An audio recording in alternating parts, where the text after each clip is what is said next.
अदानी जी ने बीजेपी को पिछले 20 साल में कितने पैसे दिए हैं?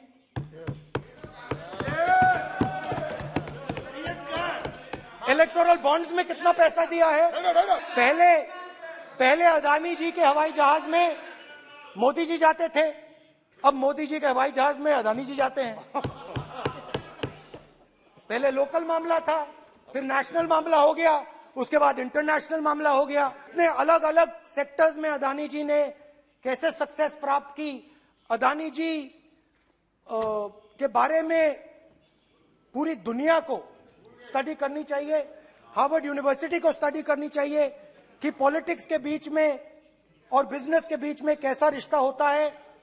India is a case study and prime minister Narendra Modi should be given a gold medal in this. Speaker, sir, thank you for allowing me to speak on the President's address. It's an honor for me to be able to speak at this house today.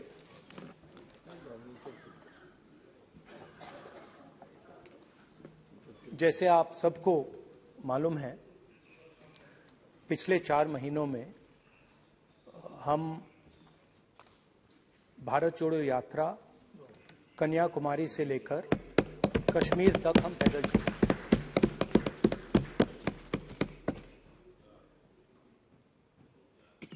3,600 kilometre तकरीबन।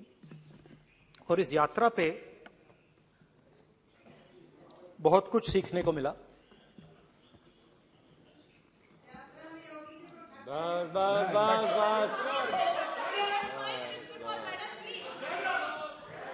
इस यात्रा में बहुत कुछ सीखने को मिला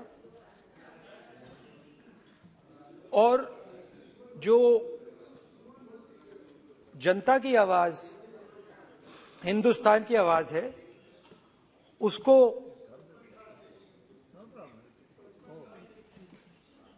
गहराई से सुनने का मौका मिला।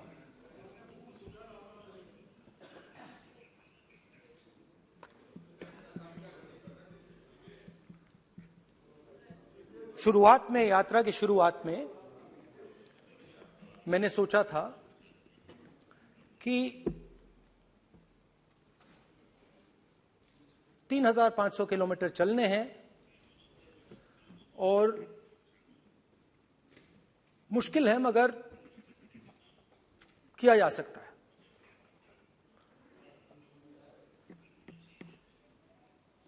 आप भी राजनेता हो, हम भी राजनेता हैं। हाँ, सेवक कह लीजिए। और नॉर्मली आजकल की राजनीति में जो हमारी पुराना ट्रेडिशन था पैदल चलने का, वो आजकल हम सब लोग, हम भी आप भी, उस ट्रेडिशन को शायद भूल गए या उसका हम पालन नहीं करते। मैं भी उसमें शामिल था, आप भी उसमें शामिल हैं। हम सब, कोई गाड़ी में जाता है, कोई हवाई जहाज में जाता है, कोई हेलीकॉप्टर में जाता है, मगर पैदल कम चलते हैं। ठीक है, ठीक है। और जब पैदल चला जाता है, हाँ पैदल जाएंगे, सब जगह पैदल जाएंगे, घबराइए मत। तो जब पैदल चला जाता है, मैं 1 किलोमीटर की बात नहीं कर रहा हूं, 10 की नहीं कर रहा हूं, 25 की नहीं कर रहा हूं, मैं 200-300-400 किलोमीटर की बात कर रहा हूं। जब 200-300-400 किलोमीटर चला जाता है तो शरीर पे दबाव पड़ता है, दर्द होता है, मुश्किल आती है। शुरुआत में चलते वक्त लोगों की आवाज सुन रहे थे हम। मगर हमारे दिल में यह भी था कि हम भी अपनी बात रखें। कोई हमारे पास आता था, कहता था कि मैं बेरोजगार हूं, और हमें लगता था कि नहीं, हमें कहना चाहिए कि तुम बेरोजगार क्यों हो, कारण क्या है। उसमें हम विपक्ष का रोल भी प्ले कर लेते थे, आपकी भी बुराई कर देते थे।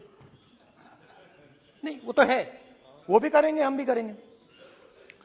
मगर थोड़ी देर चलने के बाद एक बदलाव आया, और जो हमारी आवाज थी, जो ये डिजायर था बोलने का कि भैया बेरोजगारी इसलिए है, महंगाई इसलिए है, वो बिल्कुल बंद हो गई। क्योंकि हमने इतने लोगों से बात की,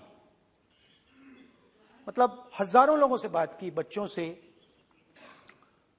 बुजुर्गों से, महिलाओं से, माताओं से, बहनों से, कि थोड़ी देर बाद ये बिल्कुल आवाज बंद हो गई। और फिर हम गहराई से,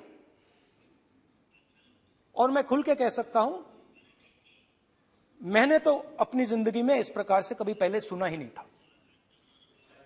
क्योंकि हम सब में थोड़ा सा अहंकार होता है कि हम ही बता दें, अपनी बात रखते।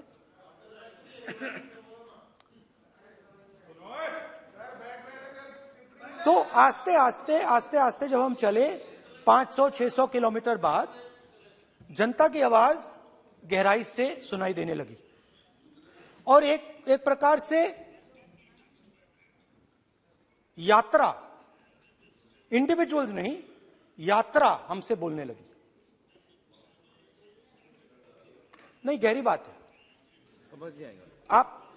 आप समझने की कोशिश करो। यात्रा हमसे बोलने लगी। 200 किलोमीटर आप चलने की कोशिश करिए, पता चल जाएगा। और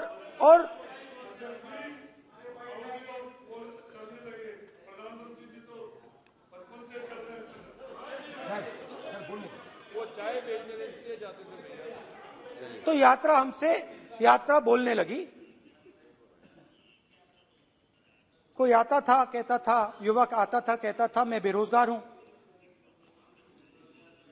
हम सवाल पूछते थे, क्या पढ़ा आपने, इंजीनियरिंग की, अब क्या करते हो।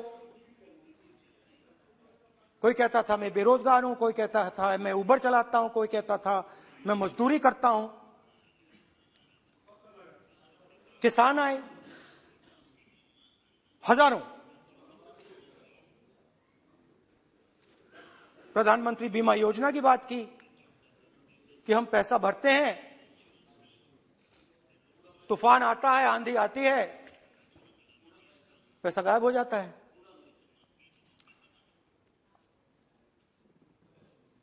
किसानों ने यह भी कहा कि हमारी जमीन छीन ली जाती है, हमें सही रेट नहीं मिलता। जमीन अधिग्रहण बिल जो था वो लागू नहीं होता। आदिवासियों ने कहा, वनवासियों ने नहीं, आदिवासियों ने, कि जो ट्राइबल बिल में हमें दिया जाता था वो आज छीना जा रहा है। तो बहुत सारी चीजें हमको सुनने को मिली। मगर मेन थ्रस्ट, अगर मैं कहूं, मेन थ्रस्ट बेरोजगारी, महंगाई और किसान। उसमें एमएसपी थी, उसमें बीज की समस्या थी, किसान बिल की समस्या थी। अच्छा, अग्निवीर की भी बात की लोगों ने। आपने अभी बोला कि अग्निवीर देश को फायदा पहुंचाएगा। मगर हिंदुस्तान का युवा जो 4 बजे दौड़ता है, आर्मी में भर्ती होने के लिए दौड़ता है, वो आपकी बात से सहमत नहीं है। उनने हमसे कहा कि पहले हमें 15 साल की सर्विस मिलती थी, पेंशन मिलती थी, अब 4 साल के बाद हमें निकाल दिया जाएगा, कुछ नहीं मिलेगा, पेंशन नहीं मिलेगी। सीनियर ऑफिसर्स ने कहा कि हमें तो लगता है कि ये जो अग्निवीर योजना है ये आर्मी के अंदर से नहीं आई, ये कहीं और से आई है, ये आरएसएस से आई है, होम मिनिस्ट्री से आई है। ये सीनियर आर्मी के लोगों ने कहा है, मैं नहीं कह रहा हूं, कि हमें लगता है कि ये आर्मी के ऊपर ये योजना थोपी गई है और ये आर्मी को कमजोर करेगी। आर्मी के जनरल्स ने हमें कहा, जो रिटायर्ड हैं, उन्होंने हमें कहा, राहुल जी, हजारों लोगों को हम हथियार की ट्रेनिंग दे रहे हैं और फिर थोड़ी देर बाद उनको समाज में डाल रहे हैं। बेरोजगारी है, समाज में हिंसा बढ़ेगी।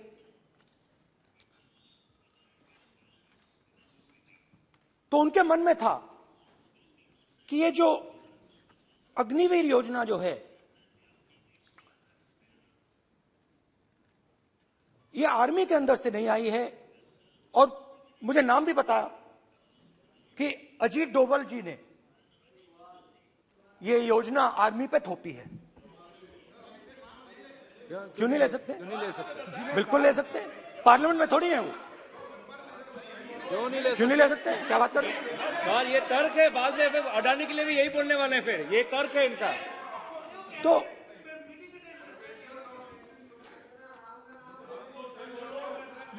इंटरेस्टिंग बात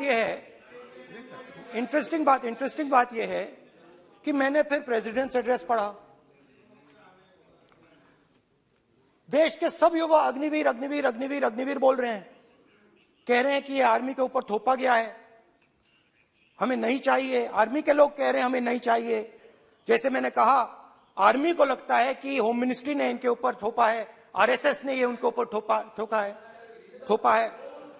तो ये आवाजें आ रही हैं। अब मैंने आपका बढ़िए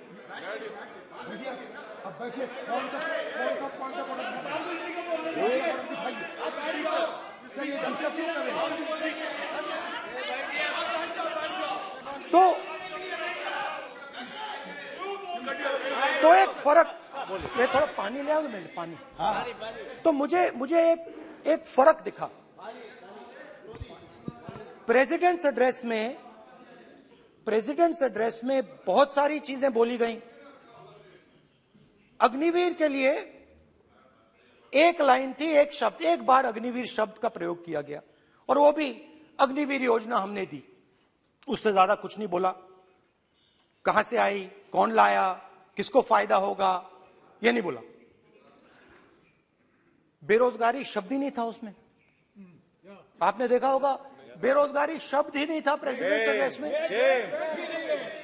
महंगाई शब्द ही नहीं था।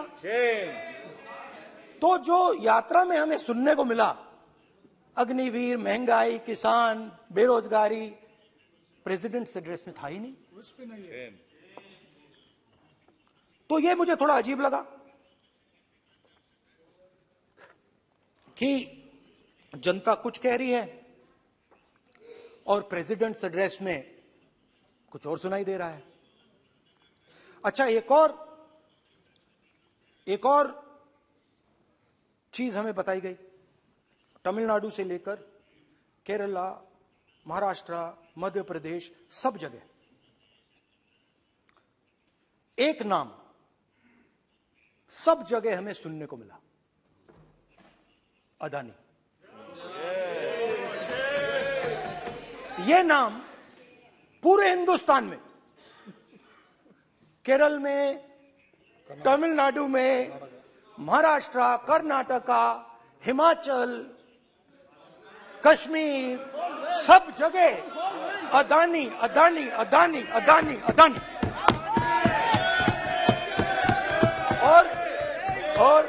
और ये नाम नहीं, और इस नाम के बारे में जब लोग बोलते थे मुझसे तो 2-3 सवाल पूछते थे। ये पूछते थे कि ये जो अदानी जी हैं, ये किसी भी बिजनेस में घुस जाता है, ये सफलता प्राप्त कर जाता है, ये कभी फेल नहीं होता। और युवाओं ने मुझसे यह सवाल पूछा कि भाई ये हो क्या रहा है, हम भी सीखना चाहते हैं, मोदी जी ने कहा स्टार्टअप करो, हम भी अदानी जी जैसे बनना चाहते हैं। तो भैया किसी भी बिजनेस में घुस जाओ और एकदम सक्सेस हो जाए। यह पहला सवाल था।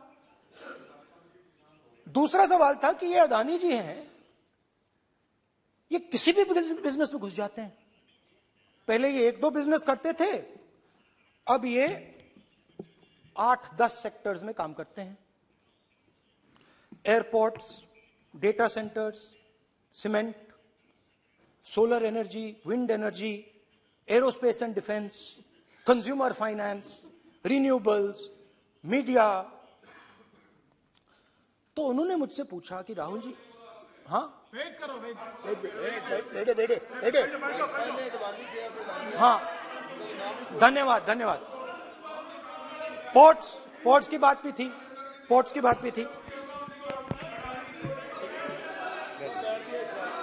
ये भी सवाल पूछा, कि भैया एक बात बताइए, राहुल जी बताइए हमें कि अदानी जी का जो नेटवर्थ है वो 3 साल के अंदर, नहीं सॉरी, 2014 से लेकर 2022 तक ये $8 बिलियन से $140 बिलियन कैसे हो गया? कैसे हुआ? मोदी है तो मुमकिन ये 2014 में अगर आप दुनिया की, मुस्कुरा रहे हैं आप, बीजेपी में है ना आप, तो ये लिस्ट आती है, एक लिस्ट आती है दुनिया के सबसे अमीर लोगों की। इस पे ये 609 नंबर पे थे 14 में। 609 पीछे बिल्कुल। पता नहीं जादू हुआ, दूसरे नंबर पे पहुंच गए। मोदी है तो मुमकिन है।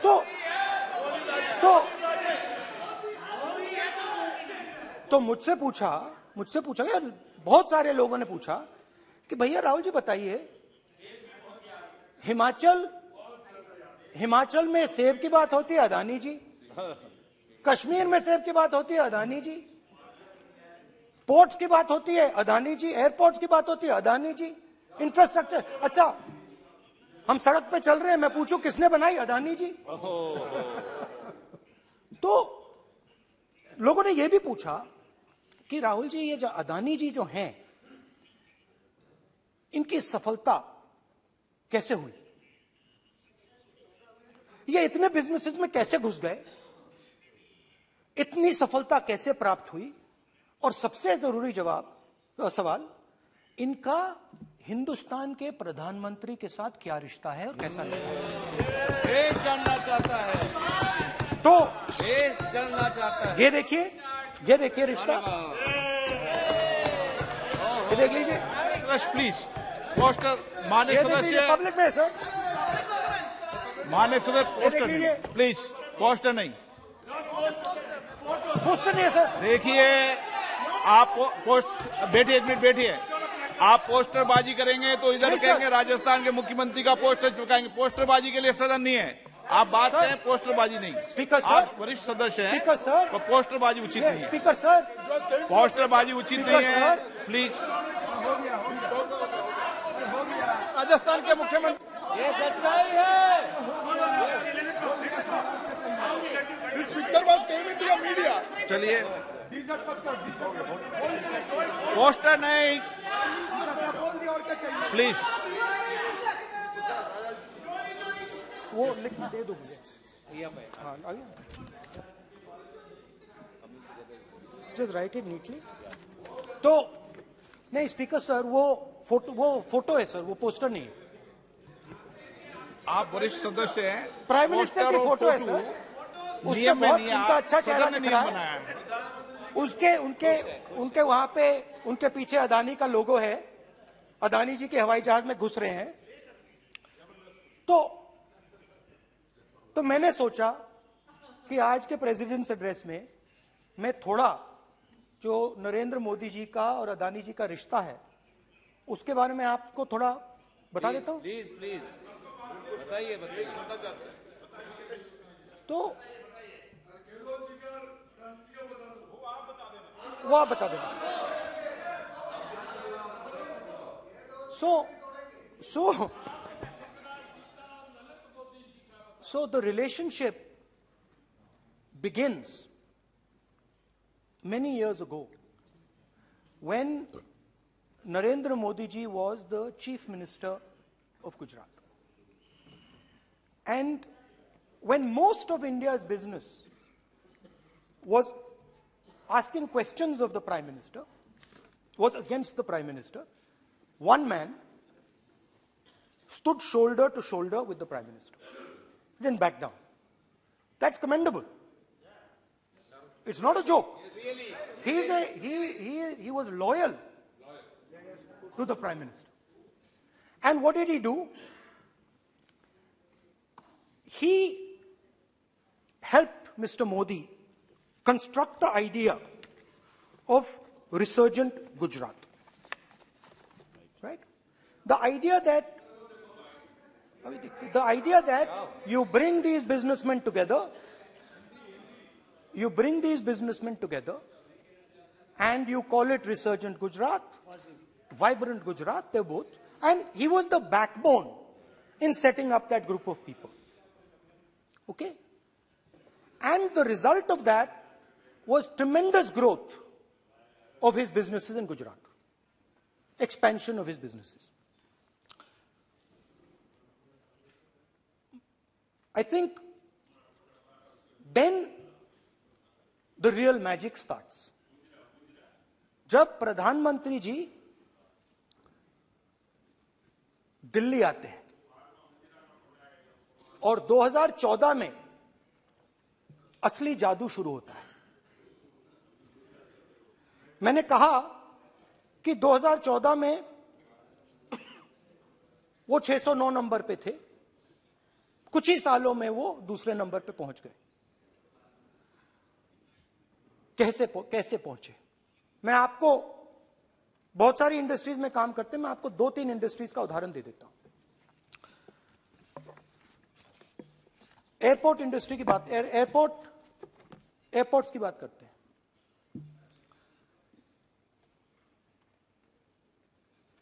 कुछ साल पहले सरकार ने हिंदुस्तान के एयरपोर्ट्स को डेवलप करने के लिए दिया।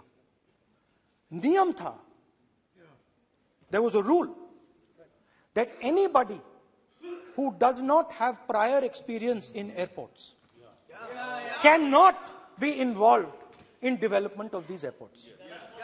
नहीं, गलत नहीं बोल रहा हूं।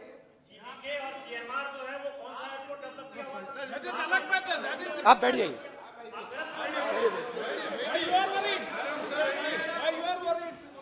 अडानी के डिफेंस में आ गए सर। देखिए, अरे माननीय सदस्य प्लीज मेरी बात सुनो। तो 1 मिनट मेरी बात सुनो। ये एक मिनट बात सुनेंगे। ये संसद है, अपन किस दिशा पर चर्चा कर रहे हैं ये देश देख रहा है। हमें राष्ट्रपति अभिभाषण पर चर्चा करें तो उचित रहे, बाकी आपकी इच्छा है, स्वतंत्र अभिव्यक्ति है। मेरा मानना ये तो अपन एक विषय पर ओके, तो आपको तो रूल था, नियम था। हाँ, पॉइंट ऑफ ऑर्डर किस पे है ये? सर कैसे एयरपोर्ट का प्राइवेटाइजेशन तो उनके समय हुआ, ऐसी कोई पार्टी थी जिसका अनुभव था? ये कौन सी बात कर रहे हैं? बोलिए। ओके प्लीज प्लीज, ओके बोलने दे आपको नेता को, तो बोलने दे आपको नेता को। रूल था, प्लीज बोलने दे। रूल था कि अगर कोई एयरपोर्ट बिजनेस में नहीं था तो वो इन एयरपोर्ट्स को ले नहीं सकता था। इस रूल को हिंदुस्तान की सरकार ने बदला। किसी ने भी बनाया हो रूल था, किसी ने भी बनाया हो रूल था। रूल बनाया किसने बात नहीं है, रूल बदला किसने बात है। रूल बदला गया,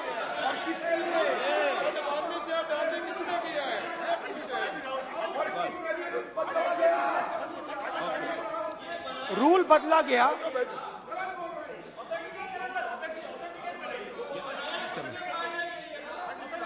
चलता रहेगा क्या सर? रूल को बदला गया। सर बोलने दीजिए। करना चाहिए सर, ऑथेंटिकेट करना चाहिए। चलिए चलिए आप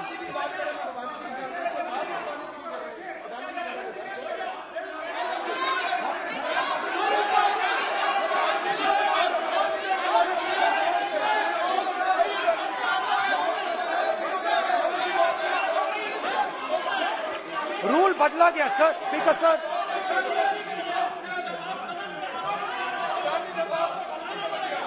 बैठे बैठे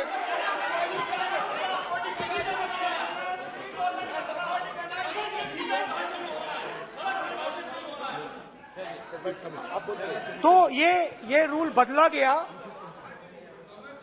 उस समय मीडिया में इसके बारे में चर्चा हुई थी। रूल बदला गया और अदानी जी को 6 एयरपोर्ट्स दिए गए। उसके बाद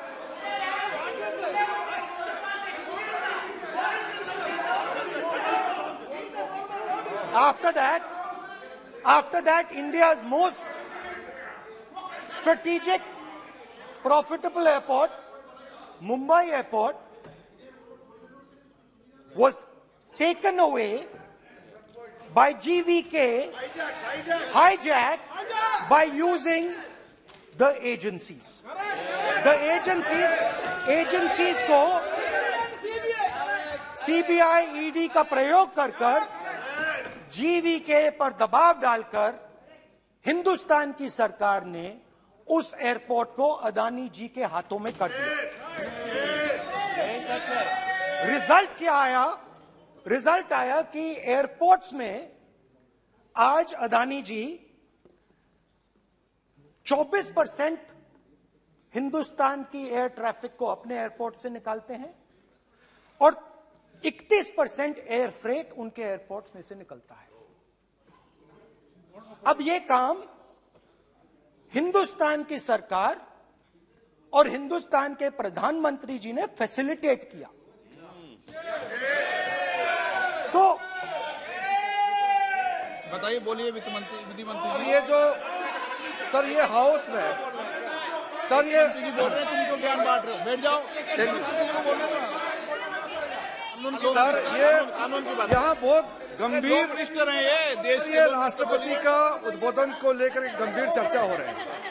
जो भी मेंबर कुछ भी बात करे विद फुल रिस्पॉन्सिबिलिटी ऑथेंटिकेट करें। और ये वाइल्ड एलिगेशन अपना एक सोच के आया है, बिना तर्क के ऐसे वाइल्ड एलिगेशन लगा रहे, ये कोई मतलब नहीं है सर।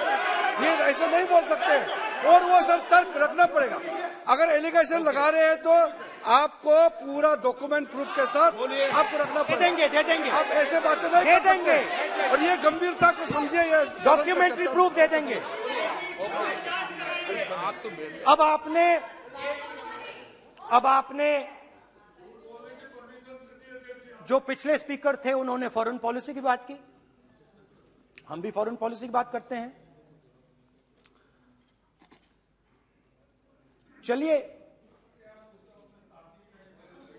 डिफेंस से शुरू करते हैं। बहुत ऑप्शंस है, आप बताइए कहां से शुरू करें। बिजली, डिफेंस, बहुत ऑप्शंस है। Defence, let us start with defence. अब डिफेंस में अदानी जी का कोई एक्सपीरियंस नहीं था, जीरो एक्सपीरियंस। कल मैंने प्रधानमंत्री को HAL में देखा। प्रधानमंत्री जी ने कहा कि गलत आरोप लगाया, मगर रियलिटी तो यह है कि HAL का जो कॉन्ट्रैक्ट था 126 हवाई जहाजों का, वो अनिल अंबानी को चला गया और अनिल अंबानी बैंकरप्ट हो गया। वहां भी फैसिलिटेशन था। अब देखिए, और ये जो फ्यूचर एंटरप्रेन्योर्स हैं, जो बिजनेस स्कूल हैं, हार्वर्ड यूनिवर्सिटी जैसे स्कूल हैं, इनको इसका केस स्टडी, इसकी केस स्टडी बनानी चाहिए, शायद बने। How to use government power to build individual businesses, case study. तो अब देखिए, अदानी जी की डिफेंस में इंटरेस्ट देखिए।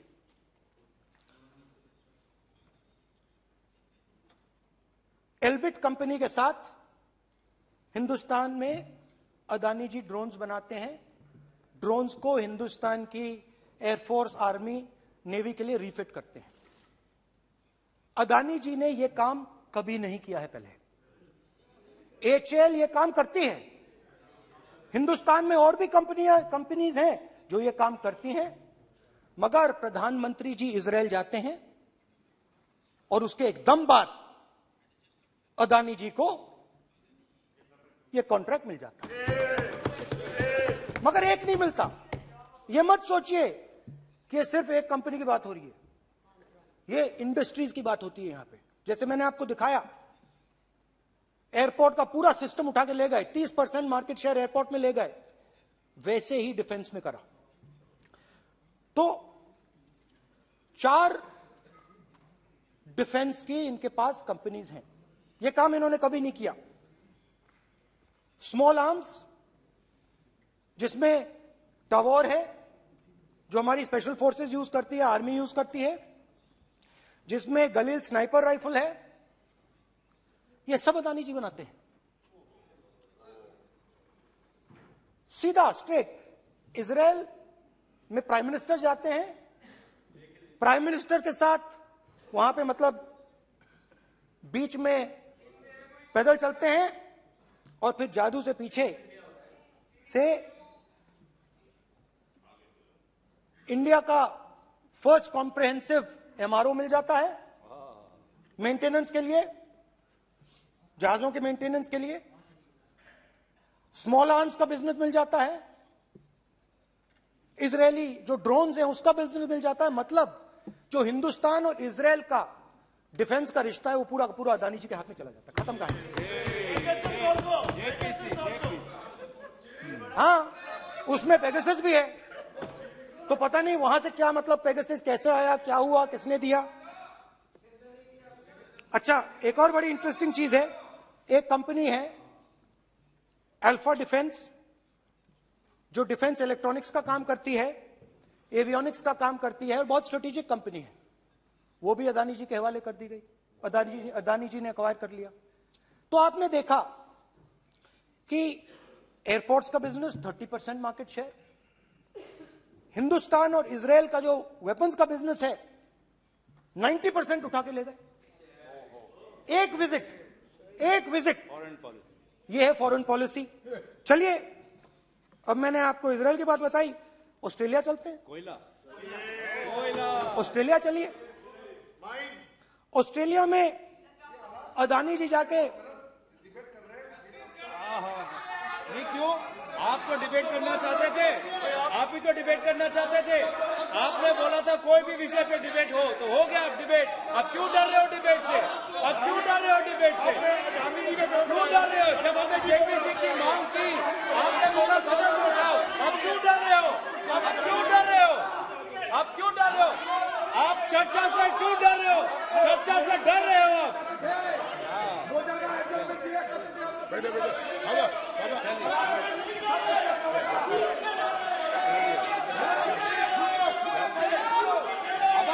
अब सुनना पड़ेगा, अब सुनना पड़ेगा, अब सुनना पड़ेगा। ऑस्ट्रेलिया जाते हैं, प्रधानमंत्री ऑस्ट्रेलिया जाते हैं।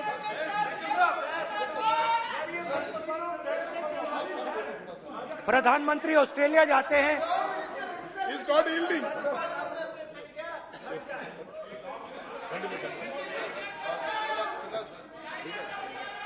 ऑस्ट्रेलिया जाते हैं। कैब नंबर बताएं। 369।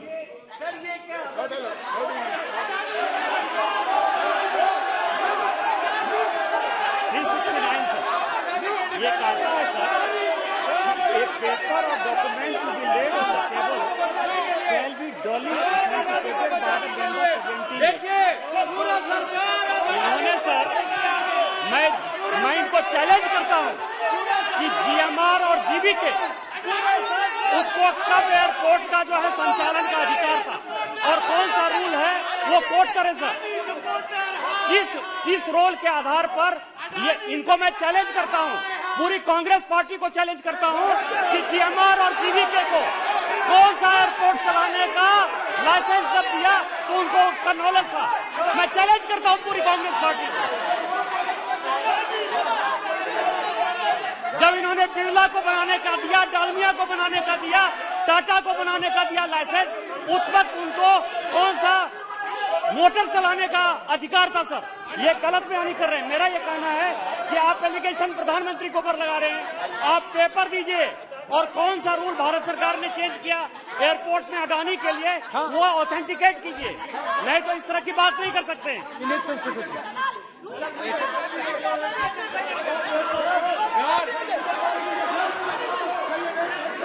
करना पड़ेगा, ऑथेंटिकेट करना पड़ेगा। राहुल गांधी जी आपको ऑथेंटिकेट करना पड़ेगा। आप ऐसा नहीं बोल सकते हवा में, आप हवा में बोल रहे हो और प्रधानमंत्री जी पर आरोप लगा रहे हो। आपको ऑथेंटिकेट करना ही पड़ेगा। आप ऐसे ही बोल रहे हो कि जीएमआर का जीवीके का समय रूल हाँ कहा था, रूल कोई रूल नहीं था। आपको यू हैव टू ऑथेंटिकेट और ऑथेंटिकेट करके ही रखना पड़ेगा आपको। पहले रखिए और उसके बाद आगे बात करने देंगे, नहीं तो माफी मांगिए देश से। आप प्रधानमंत्री जी पर आरोप लगा रहे हैं, सर बोलने दीजिए। अनाप शनाप आरोप लगा रहे हैं, बिना किसी डॉक्यूमेंट के आरोप लगा रहे हैं प्रधानमंत्री जी पे। रूल 353 सर, रूल 353 किया है sir, no allegation of defamatory और incriminatory nature shall be made unless you have given notice. छोड़िए, वो तो प्रधानमंत्री के खिलाफ एलिगेशन लगा रहे हैं बिना नोटिस दिए, बिना कोई डॉक्यूमेंट दिए। सर ये रिकॉर्ड पर नहीं आना चाहिए सर, ये बिल्कुल रूल का उल्लंघन है। और क्या क्या बातें वो कह रहे हैं सर, मैं उसको रिपीट नहीं करना। Reckless allegation, baseless allegation in violation of rules, sir ये स्वीकार नहीं होना चाहिए। ओके सर, लेट अस एक सब बैठिए, ऑस्ट्रेलिया पीएम जाते प्लीज हैं। बैठिए, आप प्लीज बैठिए, वरिष्ठ वकील साहब बैठिए। ऑस्ट्रेलिया जाते हैं। एक मिनट राहुल जी, एक मिनट। नियम 369 भी मैंने देखा है, 333 भी देखा है। मेरा आग्रह है, सदन भारत की संसद है, हम एक ही विषय पर सारी राष्ट्रपति की चर्चा लगाए, ये उचित है क्या? फिर आपको बोलना बोले नहीं स्पीकर, गलत तरीका है राहुल गांधी जी, आप बोल रहे नहीं, गलत तरीका है। क्या देश को संदेश देना चाहते हैं आप? क्या संदेश देना चाहते हैं देश को? चलिए राहुल गांधी जी। ऑस्ट्रेलिया में प्रधानमंत्री जाते हैं। आप बोलिए सर, स्पीकर सर,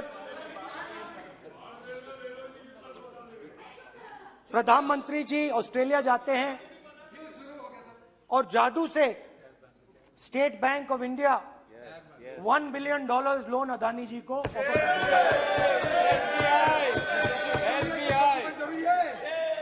सर इसका भी डॉक्यूमेंट जरूरी है क्या, बताओ। मोदी जी, आपका सरकार की पास है। अधीर प्लीज।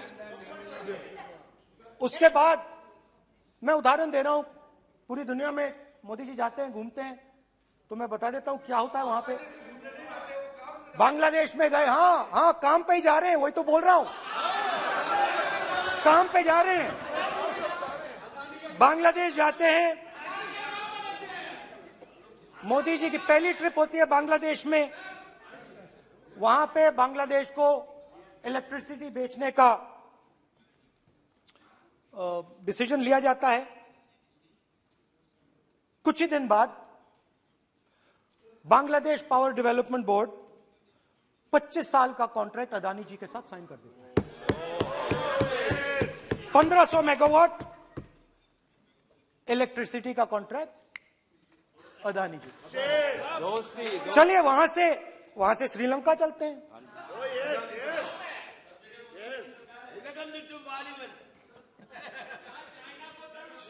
जून 2022 में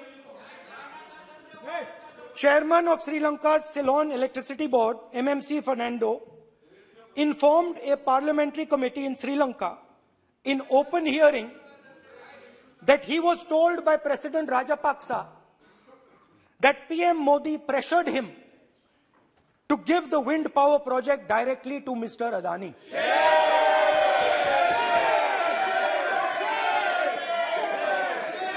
मतलब श्रीलंका इलेक्ट्रिसिटी बोर्ड के चेयरमैन कहते हैं कि उन्होंने राजापाक्सा जी ने कहा कि हिंदुस्तान के प्रधानमंत्री ने उनको कहा है कि ये विंड पावर का प्रोजेक्ट है, ये अदानी जी को देना है। तो ये रही आपकी फॉरेन पॉलिसी। ये हिंदुस्तान की फॉरेन पॉलिसी नहीं है, ये अदानी जी की फॉरेन पॉलिसी है, उनके बिजनेसेस बनाने की फॉरेन पॉलिसी है। अब यात्रा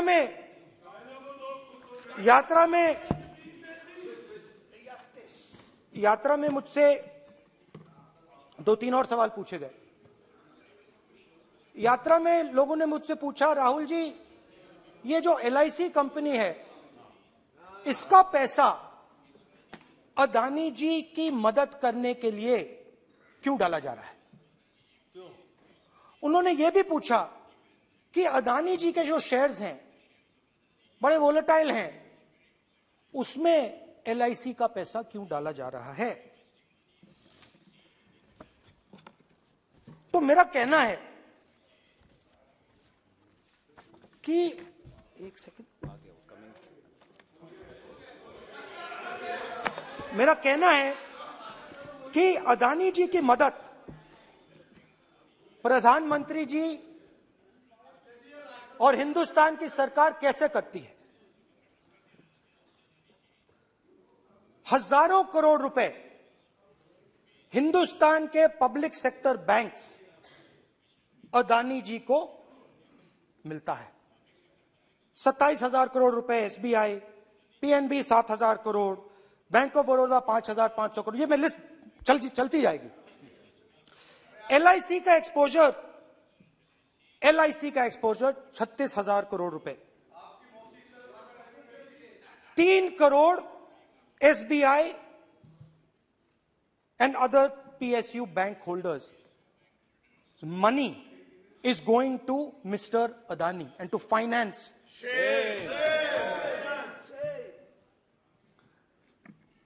Now, of course, there is another question.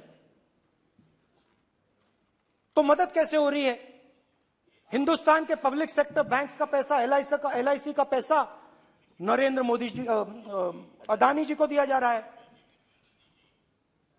अगर कोई सामने खड़ा हो जाता है, जैसे जीवी के लोग खड़े हुए, ED, CBI एजेंसीज आ जाती हैं, उनको परे कर देती हैं। तेलंगाना में भी एक पोर्ट का उदाहरण था, मगर मेन सवाल और सबसे इंटरेस्टिंग सवाल दूसरा है। कुछ दिन पहले ये हिंडनबर्ग रिपोर्ट आई, उसमें लिखा था कि अदानी जी की हिंदुस्तान के बाहर शेल कंपनीज हैं। ये जो शेल कंपनीज हैं, सबसे पहला सवाल है, ये हैं किसकी? ये किसकी है मॉरिशस में जो शेल कंपनीज हैं? और ये जो हजारों करोड़ रुपया ये शेल कंपनीज हिंदुस्तान में भेज रही हैं, ये किसका पैसा है? और क्या ये काम अदानी जी फ्री में कर रहे हैं? अब मैं ये सवाल क्यों पूछ रहा हूं? क्योंकि अदानी जी स्ट्रेटेजिक बिजनेसेस में काम करते हैं। अदानी जी हिंदुस्तान के पोर्ट्स को डोमिनेट करते हैं, अदानी जी हिंदुस्तान के एयरपोर्ट्स को डोमिनेट करते हैं, और जैसे मैंने कहा, अदानी जी हिंदुस्तान की डिफेंस इंडस्ट्री में बहुत जरूरी रोल प्ले करते हैं। तो मेरा पहला एक छोटा सा सवाल है कि जो शेल कंपनीज हैं, इनके बारे में हिंदुस्तान की सरकार ने कोई सवाल नहीं उठाया? ये कौन लोग हैं, ये किनकी कंपनीज हैं? ये स्ट्रेटेजिक मामला है, पोर्ट्स का मामला है, एयरपोर्ट्स का मामला है, डिफेंस का मामला है, और जो कंपनी इन स्ट्रेटेजिक एरियाज में काम कर रही है उनके बारे में आपको मालूम ही नहीं। ये नेशनल सिक्योरिटी का मुद्दा है, आपको मालूम ही नहीं कि ये शेल कंपनीज किसकी हैं, कितना पैसा आ रहा है, किसका पैसा आ रहा है। तो एक बहुत बड़ा सवाल है, ये पैसा किसका है, ये शेल कंपनीज किसकी हैं, और ये हिंदुस्तान की सरकार की जिम्मेदारी है ये पता लगाना ये किसकी शेल कंपनीज हैं और ये किसका पैसा अंदर आ रहा है। JPC, we want JPC. We want JPC.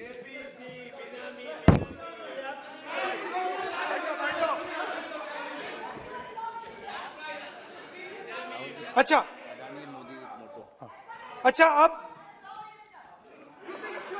अब चलिए छोटा सा बजट के बारे में बता देता हूं। 2022 में अदानी जी अनाउंस करते हैं कि वो $50 बिलियन इन्वेस्ट करेंगे to build the world's largest green hydrogen ecosystem. और इस बजट में बीजेपी की सरकार निर्मला सीतारमण जी कहती हैं हम ग्रीन हाइड्रोजन के लिए बहुत ह्यूज इंसेंटिव्स देंगे, 19,700 करोड़ रुपए हम ग्रीन हाइड्रोजन के लिए देंगे, मतलब अदानी जी को देंगे। बजट में अदानी जी के लिए 50 नए airport, coastal shipping, horticulture, grain storage, ये सब काम आप कर रहे हैं। तो मेरे सिर्फ कल प्रधानमंत्री जी आज कल भाषण देंगे, मेरे उनसे 2-3 छोटे से सवाल हैं। मेरा प्रधानमंत्री जी से 2-3 सवाल हैं।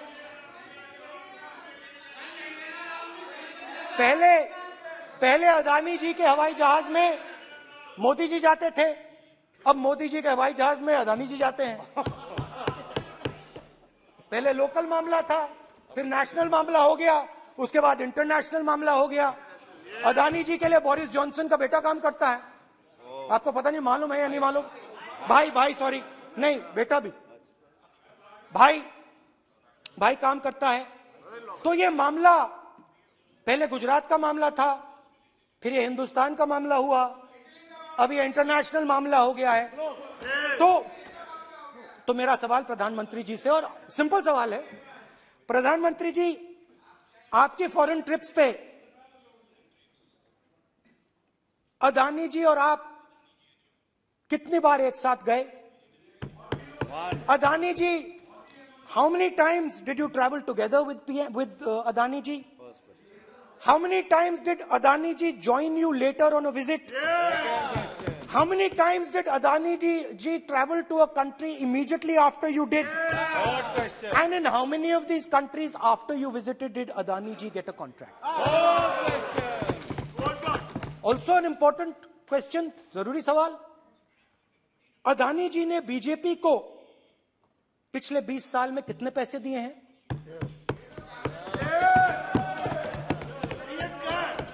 इलेक्टोरल बॉन्ड्स में कितना पैसा दिया है?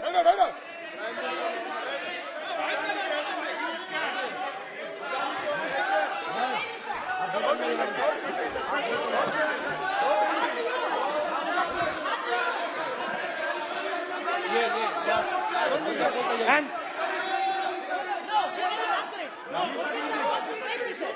questions are posed to Prime Minister, please. Sir, खत्म करने दीजिए सर। Concluding. और बहुत सुंदर तरीके से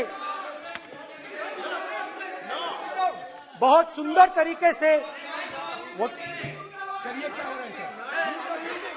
और मैं सिर्फ इतना कहना चाहता हूं, राहुल जी अभी आप सीनियर एमपी हो गए हैं, आप एक सीनियर एमपी हो चुके हैं। हम लोग एक्सपेक्ट करते हैं कि इस सदन का सदस्य होने के नाते जो भी बातें आप करेंगे गंभीरता से आप बात करेंगे। बाहर आप जो भी भाषण देते हैं हम लोग उसको रोक नहीं सकते हैं। इस सदन के अंदर में जो भी बात कही जाती है पूरा गंभीरता के साथ, प्रमाण के साथ कहे जाना चाहिए, ये परंपरा है। और राहुल जी ने कहा कि प्रधानमंत्री विदेश घूमने जाते हैं। तो मैंने आज वो जो युवाओं ने मुझसे सवाल पूछा था कि अदानी जी की इतनी बिजनेस एक्यूमेंट कहां से आई, इतने अलग अलग सेक्टर्स में अदानी जी ने कैसे सक्सेस प्राप्त की, अदानी जी के बारे में पूरी दुनिया को स्टडी करनी चाहिए, हार्वर्ड यूनिवर्सिटी को स्टडी करनी चाहिए कि पॉलिटिक्स के बीच में और बिजनेस के बीच में कैसा रिश्ता होता है. India is a case study and prime minister Narendra Modi should be given a gold medal in this. Now बहुत अच्छी तरह बीजेपी के जो पिछले स्पीकर थे उन्होंने मेरे भाषण को इंकैप्सुलेट किया मेरे लिए. बहुत अच्छी तरह आपने जो मैं सोच रहा था आपने उससे और भी अच्छी तरीके से बोल दिया. Coming together is a beginning, Adani और keeping together is progress, working together is success. Adani ji and Narendra Modi ji, thank you.